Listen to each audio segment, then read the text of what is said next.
علی گڑھ مسلم university. I belongs to بہار. میرا سوال موضوع سے ہٹ کر ہے، لیکن میں چاہتا ہوں اس کا جواب دے کیونکہ اس کی تلاش مجھے بہت دن سے ہے.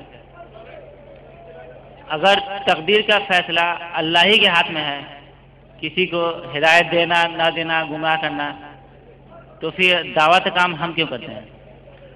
ماشاءاللہ، آپ کا سوال عنوان سے ہٹ کر نہیں ہے، عنوان پر ہی ہے، کیونکہ محمد صلی اللہ علیہ وسلم نے تقدیر کے بارے میں بتایا ہے نا. عالمی پیغام میں تقدیر بھی اس کا حصہ ہے. بھائی نے سوال کیا ہے اور بہت ہی اچھا سوال ہے بھائی کا. میری بھائیوں سے خواہش ہے کہ تھوڑا سا خاموشی اختیار کریں.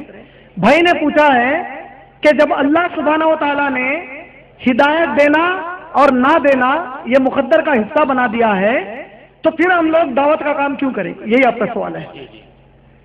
آپ غور کر کے دیکھیے کہ ہمارے دعوت کے کام کرنے کو بھی اللہ نے مقدر بنایا ہمارے لیے. ہم دعوت کا کام اس لیے کریں گے کیونکہ وہ ہماری تقدیر میں لکھا گیا ہے کہ دعوت کا کام کرو. یہ سوال اصل ایسا آتا ہے جب پہلے سے اللہ کو معلوم ہے کہ جنت جہنم میں کون جائیں گے. اس کی جو اصل جڑ ہے اس سوال کی یہ ہے، جب اللہ کو پہلے ہی سے معلوم ہے کہ جنت اور جہنم میں کون جانے والے ہیں تو اس زمین پر امتحان لینے کی ضرورت کیا ہے؟ جنت میں ڈال دینا تھا، جہنم میں ڈال دینا تھا. یہ سوال مجھے کئی محفلوں میں آتا ہے تو میں ان سے کہتا ہوں جس کو جنت میں ڈال دیا گیا تھینک یو اللہ سبحانہ و تعالیٰ بول کے اندر چلے آتا. جہنم میں ڈالا گیا ارے یہ کیا، اللہ ایک بار موقع دے کے دیکھنا تھا بندہ. تو اللہ تعالیٰ کو معلوم ہے کہ میرے بندوں کو میں موقع دوں گا اگر تو جو جنت والے ہیں وہ جنت کا ہی کام کریں گے، جو جہنم والے ہیں ان کو موقع ملنے کے باوجود بھی جہنم کا کام کریں گے. اسی لیے اللہ نے کیا کہا؟ سورہ ملک سورہ نمبر 66 کی آیت نمبر 2 میں اللہ نے کہا ہم نے حیات اور موت تمہارے امتحان کے لیے پیدا کیا. بولا امتحان کیا ہے؟ تاکہ تم دیکھ لو کہ تم کو سچا راستہ برا راستہ بتا دیا گیا ہے، تم کو آزاد چھوڑا گیا ہے اور تم کو فیصلہ کرنا ہے کہ کون سی چیز تم کو کرنا ہے اور کون سی چیز نہیں کرنا ہے.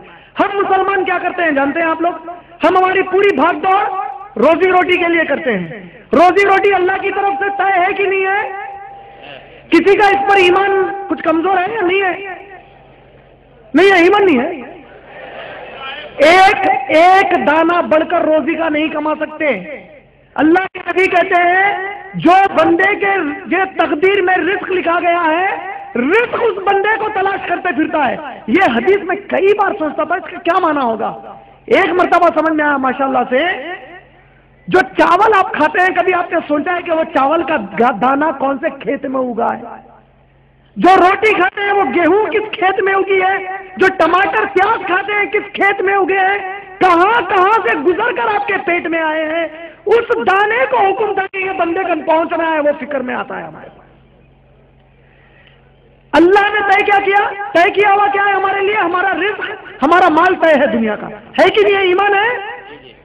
لیکن نیکی کے بارے میں اللہ نے کہا یہ بندے میں تیرے ہاتھ میں دیتا ہوں، تو اپنے سے جتنی چاہے بڑھا لے جتنی چاہے گھٹا لے. جو اللہ نے مقدر ہمارے ہاتھ میں دیا وہ ہم نے کہا اللہ تو توفیق دے گا تو کروں گا. جو ہمارے ہاتھ میں ہے ہی نہیں ساری زندگی اس کے پیچھے لگا دے گا. سمجھ گئے مقدر؟ امید آپ کا جواب مکمل ہو. شکریہ. السلام علیکم. السلام علیکم عمران بھائی. وعلیکم السلام. میرا نام عبداللہ غیور ہے، میں گورنمنٹ امپلائی ہوں. ایک سوال آپ سے کرنا تھا. عام طور پر غیر مسلموں سے جب بھی ہم کوئی بات کرتے ہیں تبلیغ کی، ان کی طرف سے اکثر یہ جواب دیا جاتا ہے کہ آپ لوگوں میں اور ہم میں آج اسلام کو لے کر کے یا غیر اسلام کو لے کر کے کوئی زیادہ فرق نہیں رہ گیا ہے. جس طرح سے اسلام کے